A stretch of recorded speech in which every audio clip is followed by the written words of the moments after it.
आज का स्टूडेंट्स हमारे पास टॉपिक है क्लास 9 का स्टेट्स ऑफ मैटर। इससे पहले वाले प्रीवियस लेक्चर में हम लोग डिस्कस कर चुके हैं एक्टिविटी 1.9, उसका सॉल्यूशन हम कर चुके हैं।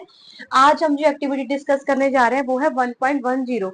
तो देखिए ये एक्टिविटी आपके पास क्या कह रही है कि कलेक्ट द फ्लोइंग, आपके पास water, cooking oil, milk, juice और कोल्ड ड्रिंक। बेसिकली कह रहा है कि जितने भी आपके पास कोई भी वाटर से जैसे कि जो भी लिक्विड चीज हो आप उसको कलेक्ट कर लीजिए। Containers of different shapes, but put a 50 ml mark on this container using a measuring cylinder from the laboratory. different shapes के कंटेनर ले लीजिए और कोई भी 50 ml का आप उसको मेजर कर लीजिए किसी भी लिक्विड को। फिर कह रहा है what will happen if this liquid are split on the floor. बेटा अगर किसी भी लिक्विड को अगर आप फ्लोर के ऊपर डोल दोगे तो क्या होगा, लिक्विड सारा के सारा फैल जाएगा। तो मैंने सबसे पहले इसी का आंसर लिखा है that all the liquid flow after split on the floor. Floor के ऊपर सारा के सारा लिक्विड हमारे पास क्या हो जाएगा, स्प्लिट हो जाएगा। फिर नेक्स्ट क्वेश्चन में ये कह रहा है कि measure 50 ml of any one liquid and transfer into different containers one by one, does the volume remain the same. देखिए सपोज आपके पास ना कोई भी दो कंटेनर है, अगर उन दोनों कंटेनर में अगर आप लिक्विड डालते हैं तो कह रहा है क्या उसका वॉल्यूम आपके पास चेंज होगा। तो बेटा वॉल्यूम उसका चेंज हमारे पास नहीं होगा। इसका एग्जांपल देखिए कुछ इस तरह से, मान लीजिए मेरे पास ना ये मेरे पास कुछ ग्लास है, ठीक है, डिफरेंट डिफरेंट कंटेनर जिसने लिए, इसके अंदर मैंने वाटर डाल दिया, ठीक है। मैंने सपोज मैंने जितना भी मैंने वाटर डाला तो ये मैंने एक डिफरेंट कंटेनर का ले लिया। अगर मैं यहाँ से सपोज मेरे पास एक ये तो है ग्लास की शेप और ये मेरे पास है एक बाउल की शेप, अगर मैं वाटर को बेटा इसके अंदर ट्रांसफर कर दूं, देखो सबसे पहले तो क्या हो रहा है, वाटर का ट्रांसफर क्या हो रहा है, इजिली हो रहा है। सबसे पहली बात तो मुझे ये पता लग रही है कि वाटर का ट्रांसफर इजी हो रहा है। और दूसरा, पहले मैंने उसको ग्लास में डाला था तो उसने शेप कौन सी ले ली थी, ग्लास की शेप ले ली थी वाटर ने। अगर मैंने इसको बाउल में डाला तो इसने किसकी शेप ले ली, इसने बाउल की शेप ले ली। तो इसका मतलब हमें यहाँ से दो चीजें पता लगी।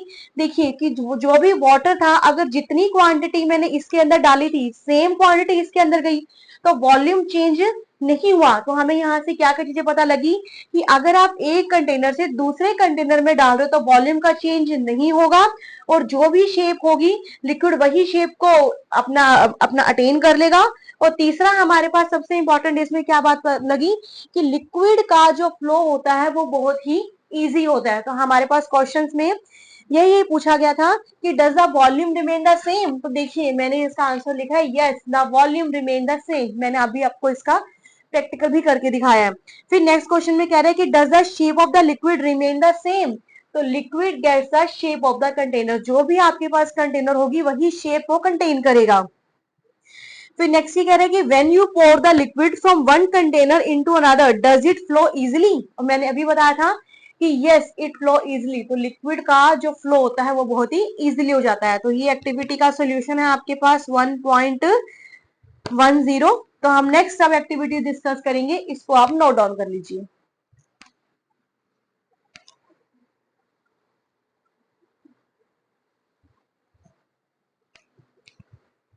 देखिए इसी में हम जो लिक्विड का केस करें स्टेट ऑफ मैटर में हमारे पास जैसे कि सॉलिड, लिक्विड और गैस है। इसी में देखिए मेरे एक इंपॉर्टेंट पॉइंट एक और है, समझिए। देखिए अगर मेरे पास सपोज कोई भी एक लिक्विड है, लिक्विड के अंदर सॉलिड का डिफ्यूजन हो जाता है।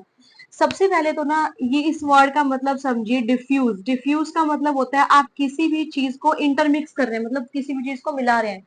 तो सबसे पहले तो ये सोचिए क्या आप सॉलिड के अंदर क्या आप लिक्विड डाल सकते हैं। तो क्या सॉलिड और सॉलिड का डिफ्यूजन हो सकता है, नहीं हो सकता। सपोज बेटा जैसे कि मेरे पास मार्कर है, ठीक है, ये मेरे पास मार्कर और ये मेरे पास एक डस्टर है, तो ये भी सॉलिड ये भी सॉलिड।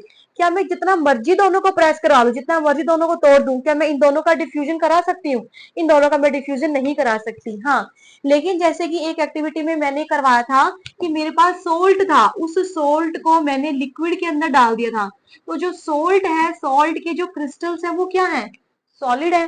तो सॉलिड लिक्विड के अंदर मिक्स हो जाते हैं, मतलब सॉलिड लिक्विड के अंदर डिफ्यूजन हो जाता है। तो मतलब एक बात तो ये क्लियर होगी कि सॉलिड का लिक्विड के अंदर डिफ्यूजन पॉसिबल है। तो उसके बाद क्या देखिए, क्या लिक्विड लिक्विड में डिफ्यूज हो सकता है, ये बातें बिल्कुल ठीक है। जैसे कि सपोज बेटा मेरे पास मैंने ये एक वाटर बॉटल ली थी, ठीक है, वाटर बॉटल के अलावा आप कोल्ड ड्रिंक ले लीजिए। तो वाटर और कोल्ड ड्रिंक को अगर आप मिक्स करेंगे तो दोनों चीजें क्या हो जाएंगी, मिक्स हो जाएंगी। तो इसका मतलब मैं यहाँ से ये भी कह सकती हूँ कि सॉलिड का लिक्विड में डिफ्यूजन पॉसिबल है, और मैं यहाँ से ये भी कह सकती हूँ कि लिक्विड के अंदर भी डिफ्यूजन हमारे पास क्या है, पॉसिबल है। तो डिफ्यूजन का मतलब क्या होता है कि एक दूसरे को मिक्स करना। तो लिक्विड का लिक्विड में डिफ्यूजन पॉसिबल है। क्या गैसेस का लिक्विड के अंदर डिफ्यूजन पॉसिबल है? तो गैसेस भी लिक्विड के अंदर डिफ्यूज हो जाती हैं। वो समझिए कैसे। देखिए बेटा, जितने भी एक्वेटिक एनिमल्स होते हैं, जैसे कि फिश होगी, तो जो एक्वेटिक एनिमल्स होते हैं, जब भी ये वाटर के अंदर सरवाइव कैसे करते हैं, क्योंकि वाटर के अंदर ऑक्सीजन का डिसॉल्व होता है, तभी तो वो वाटर के अंदर सांस ले पाते हैं, क्योंकि वाटर के अंदर ऑक्सीजन डिसॉल्व होती है। तो मतलब वही बात हुई। तो गैसेस मतलब ऑक्सीजन, ऑक्सीजन क्या है, O2 गैस है, तो गैस किसके अंदर डिसॉल्व हो रही है, लिक्विड के अंदर।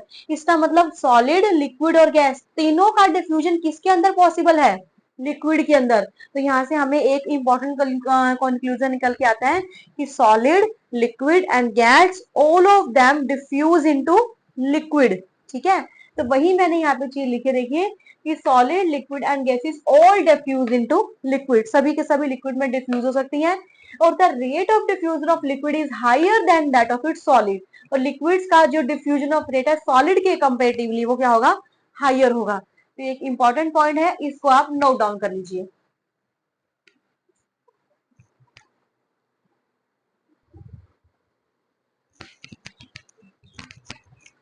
स्टेट्स ऑफ मैटर में नेक्स्ट हमारे पास एक्टिविटी है 1.11। देखिए क्या कह रहा है। Take 300 ml syringe and close their nozzles by rubber corks as shown in figure। ये मैंने सिरिंज लिया, इस तरह से आपने 3 सिरिंज लेनी है।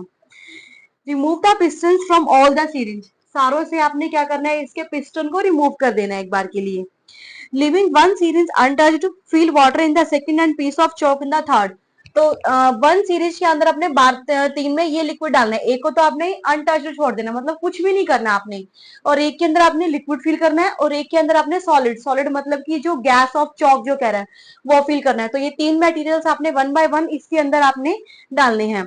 Insert the piston and back into syringe, तो ये कह रहा है आप पिस्टन को इसके अंदर डाल दो और अपनी पोजीशन में बैक ले आओ, मतलब कि आपने क्या किया, इन तीनों को इसके अंदर फिल कर लिया, इस सिरिंज के अंदर। You may apply some Vaseline on the pistons before inserting them into syringe for their smooth movement। आपने Vaseline अप्लाई करें ताकि इसकी जो मूवमेंट्स है वो इजीली हो जाए, इसका कुछ खास रोल नहीं है इसमें। Now try to compress the content by pushing the piston in each syringe। इस पे कॉन्सेंट्रेट करना है। देखिए आप क्या करेंगे, जो भी आपके पास पिस्टन होगा कुछ इस तरह से होगा, ठीक है, सपोज आपके पास पिस्टन है, तो आपने क्या करना है, इसको ऐसे प्रेस करोगे, मतलब पिस्टन को यहाँ से ऐसे प्रेस करोगे, पुश करोगे ना इसको। जैसे पुश करोगे तो आपने देखना है कि आपने 3 सीरीज है, एक में सॉलिड डाला, एक में लिक्विड डाला और एक में गैस डाला, तो आप क्या देखोगे, आप इजिली पुश किसको कर पाओगे, आप इजिली पुश कर पाओगे जिसको आपने अनटच किया, क्योंकि अनटच जिसको किया है आपने, मतलब आपने उसमें कुछ भी नहीं भरा। बेटा अगर आपने कुछ भी नहीं भरा तो हमारे आस पास में एयर है, एयर में हमारे पास क्या है, गैसेस है, गैसेस है ना एयर के अंदर। तो जो भी सीरीज आपके पास अनटच्ड है, मतलब उसके अंदर आपने गैस फिल की है, एक के अंदर लिक्विड और एक के अंदर सॉलिड, तो आप देखेंगे आप इजिली पुश उसको कर पाएंगे जिसके अंदर गैस होगी। तो हमारे पास फिर क्वेश्चन ने पूछा है कि व्हाट डू यू ऑब्जर्व, तो हमने क्या ऑब्जर्व किया, gas is easily compressible, syringe that left untouched is pushed easily. तो हम उस वाली सीरिंज को इजिली पुश कर पाएंगे जिसके अंदर गैस होगी। गैस की इसका रीजन सुनिए, this shows that there was air in the syringe left untouched which is gas and is compressible. तो ऑक्सीजन जो आपके पास गैसेस होती है उसको हम इजिली कंप्रेसिबल कर पाते हैं। इसका रीजन सुनिए क्यों कंप्रेसिबल कर पाते हैं। देखिए सॉलिड वो होते हैं जिसके बीच में मॉलिक्यूल्स एक दूसरे से बहुत ज्यादा टाइटली बाउंड होते हैं, कुछ इस तरह से, उनके बीच में कोई भी स्पेस ही नहीं होता। इसीलिए अगर आप इसको प्रेस करोगे ना, जैसे ये मार्कर है, इसको प्रेस करोगे ना, ये बिल्कुल भी प्रेस नहीं होगा, क्योंकि इसके बीच में, एयर्स के बीच में पार्टिकल्स नहीं है। लेकिन अगर आपके पास कोई लिक्विड है, तो लिक्विड के केस में जैसे मैंने बताया था, वाटर में मैंने सोल्ट डाल दिया था, तो वाटर में जब मैंने सोल्ट डालता तो वाटर के मॉलिक्यूल्स के बीच में कुछ ना कुछ गैप होता है। और अगर मैं गैसेस की बात करूं तो गैसेस में तो गैप और भी ज्यादा होता है।